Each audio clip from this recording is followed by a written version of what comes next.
Սև երկինքը այնքան ցած է իջել, կարծես ուր որ է գդիպչի ջրին։ Ծովը ոչ թե պարզապես ալեկոծվում է, այլ կարծես այն պայթում է։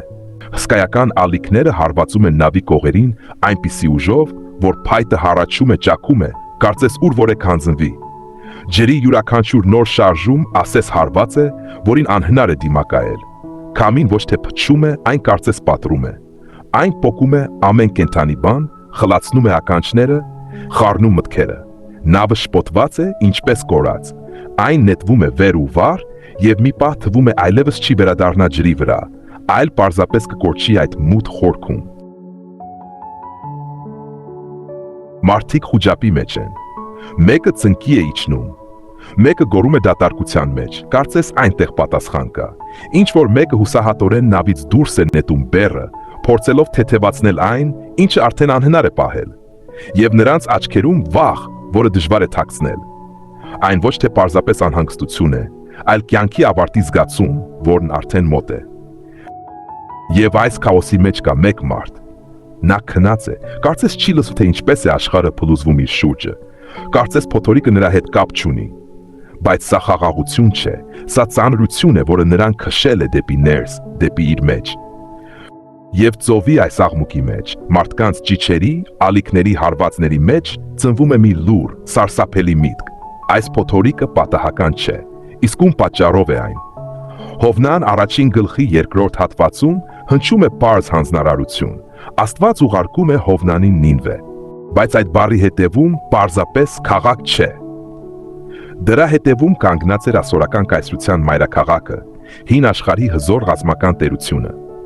Դա ուժի եւ վախի վայր էր, որտեղ իշխանությունը հաստատվում էր ոչ թե խաղաղությամբ, այլ նվաճումներով։ Քանի որ ասորիները վարում էին նվաճողական պատերազմներ եւ առանձնահատուկ դաժանությամբ էին պատժում գերիներին, այս մայրաքաղաքը կոչվում էր Արյուն թափող քաղաք։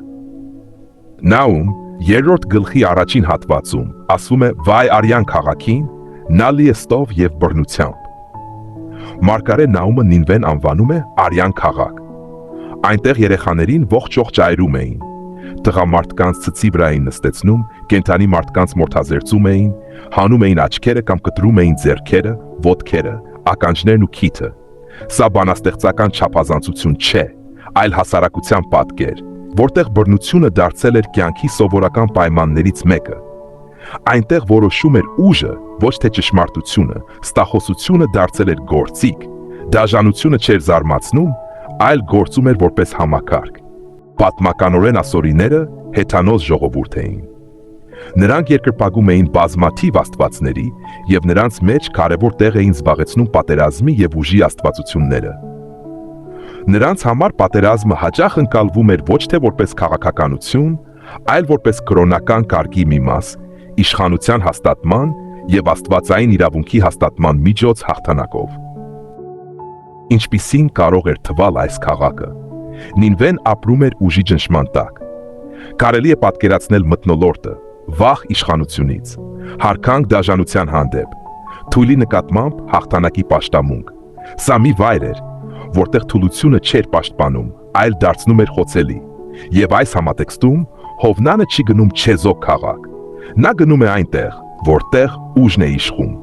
Խոսքը կարող է դիմադրության հանդիպել, օտար ձայնը կարող է վտանգ առաջացնել։ Եվ նրան հանձնարարված է ոչ թե պարզապես գալ, այլ խոսել Աստծո անունից։ Հենց այդ պատճառով այս հանձնարարությունը կրում է ներքին ծանրություն։ Ոչ միայն ճանապարհն ու հեռավորությունը, այլ այն միջավայրը, որի մեջ նա պետք է մտնի, կոշտ, ուժեղ եւ հոգեվորապես օտար։ Եվ այս պատկերի վրա ավելի հասկանալի է դառնում, թե ինչու մարդու սիրտը կարող էր դողալ նման քայլից առաջ։ Հովնանը լսում է մի խոսք, որը հնարավոր չէ շփոթել ոչ մի խոսքի հետ, գնալ Նինվե, եւ այդ պահին նրա ներսում չի ծնվում այո բառը։ Ներսում բարձրանում է դիմադրություն, ոչ բարձրաձայն, լուր, բայց հաստատուն։ Նա գիտի, որ սա պարզապես ճանապարհ չէ, սա հանդիպում է մարդկանց հետ, որոնցից վախենում են, քաղաքի հետ, որտեղ խոսքը կարող է ոչ մեկի կողմից չընդունվել։ Եվ դրա հետ միասին գալիս է վախը,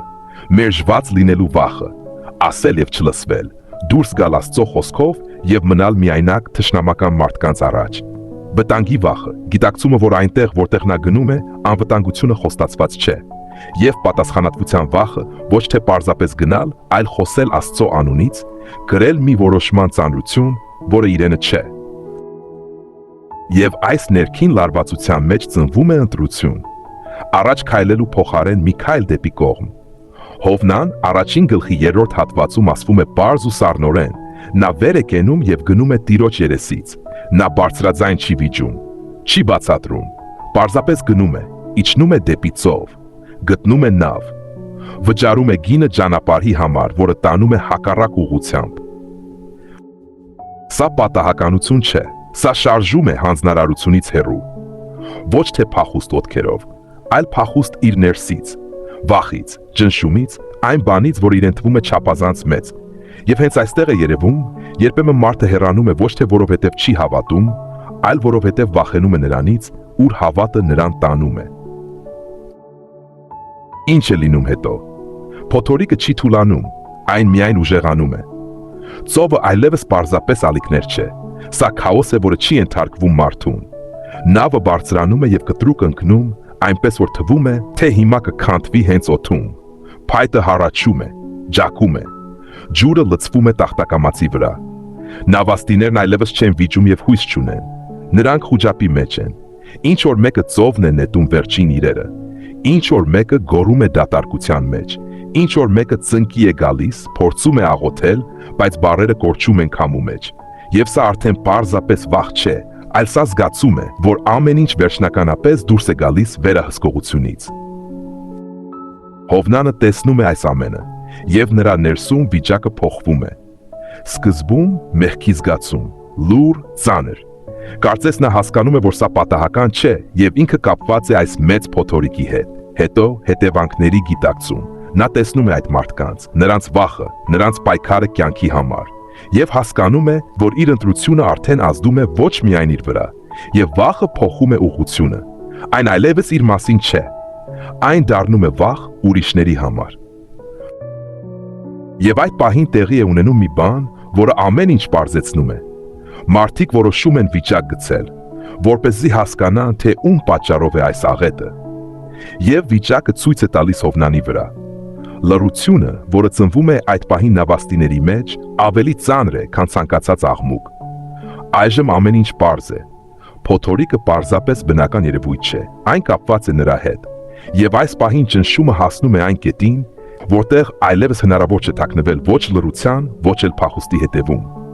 Մնում է միայն ճշմարտությունը եւ նրա հետևանքները։ Քամին դեռ պատռում է ծովը, բայց ներսում արդեն սկսվում է այլ լռություն։ Հովնանը այլևս չի կարող թաքնվել լռության հետևում։ Վիճակը արդեն ամեն ինչ ասել է, եւ հիմա ճշմարտությունը կանգնած է բոլորի առաջ, ուղիղ, առանց մեղմացման։ Նավաստիները նայում են նրան, նրանց աչքերում հարց, լարվածություն, սպասում։ Հովնանը խոսում է, ոչ բարձր, ոչ վստահ, բայց անկեղծ։ Նա ընդունում է իր բաժինը, եւ այդ պահին ինչ որ բան փոխվում է։ Ոչ թե ծովը, այն մնում է ալեկոծ, ոչ թե երկինքը, այն դեռ մութ է։ Փոխվում է իրավիճակի ներքին հանգույցը։ Փախուստը այլևս չի թվում ելք։ Այն մնում է հետևում, որպես ճանապարհ, որը արդեն հասցրել է սխալ տեղ։ Եվ առաջին անգամ հայտնվում է այլ վիճակ, ընդունում։ Ոչ հեշտ, ոչ խաղաղ, գիտակցված։ Նա հասկանում է, իրենից չես փախչի, հանձնարարությունից չես թաքնվի, եւ ընտրության հետևանքներից նույնպես ոչ։ Սա շրջադարձ է, ոչ թե որովհետև ամեն ինչ թեթևացավ, այլ որովհետև ելքի պատրանքը վերացավ։ Եվ հիմա սկսում է պատմության այլ կետը, այնտեղ, որտեղ մարդը դադարում է փախչել եւ առաջին անգամ նայում է իրականությանը ուղիղ։ Փոթորիկը միանգամից չի անհետանում։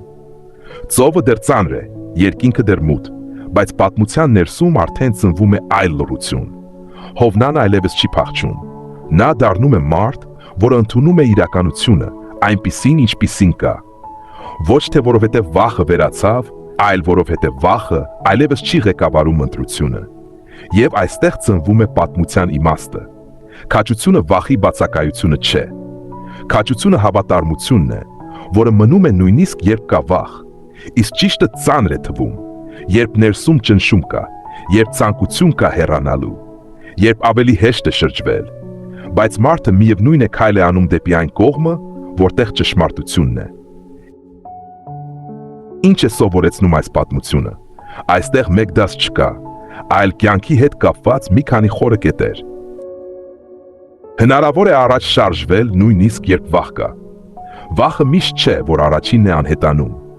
Երբեմն այն քայլում է կողքով, բայց չպետք է ղեկավարի քայլը։ Հովնանը վախենում էր գնալ Նինվե եւ սկզբում փախավ Աստծո հանձնարարությունից։ Նա նստեց նավ եւ փորձեց թաքնվել, բայց երբ սկսվեց փոթորիկը եւ ամեն ինչ սկսեց կործանվել, նա այլևս չէր կարող անտեսել իրականությունը։ Նա ընդունեց իր դերը տեղի ունեցածում եւ այլևս չփորձեց թաքնվել։ Այսպես նրա կյանքում երևում է, նույնիսկ երբ վախ կա,